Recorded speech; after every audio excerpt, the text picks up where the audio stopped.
Programang ito ay rated SPG, striktong patnubay at gabay ng magulang ang kailangan. Naging matagumpay ang pagtakas ni Tanggol sa kanyang amang si Ramon mula sa ospital. Buo ang kanyang loob na gawin ito dahil sa malalim na paniniwalang may masamang balak ang pamilya Guerrero.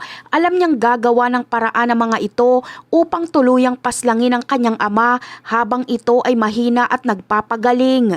Para kay Tanggol, bawat sandali ay mahalaga upang mailayo sa panganib ang buhay ng kanyang papa. Dahil dito, hindi na siya nag-aksaya pa ng oras. Agad siyang bumuo ng isang maingat na plano kung paano sila makakapasok sa ospital nang hindi napapansin. Isang malaking hamon ito dahil napakaraming pulis ang nagbabantay sa paligid.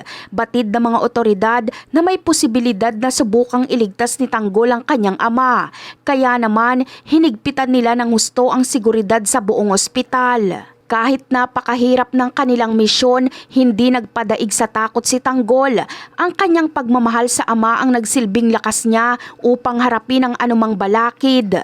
Para sa kanya, hindi niya hayaang magtagumpay ang mga Guerrero sa kanilang masamang hangarin. Hinding-hindi niya papayagan na manalo ang mga kaaway nang hindi man lang sila lumalaban para sa buhay at kaligtasan ni Ramon. Mabilis at palihim na kumilos si Tanggol sa loob ng ospital. Matagumpay niyang natunto ng silid kung saan nagpapagaling ang kanyang ama. Walang pag-aalinlangan, maingat niyang inilipat si Ramon sa isang wheelchair.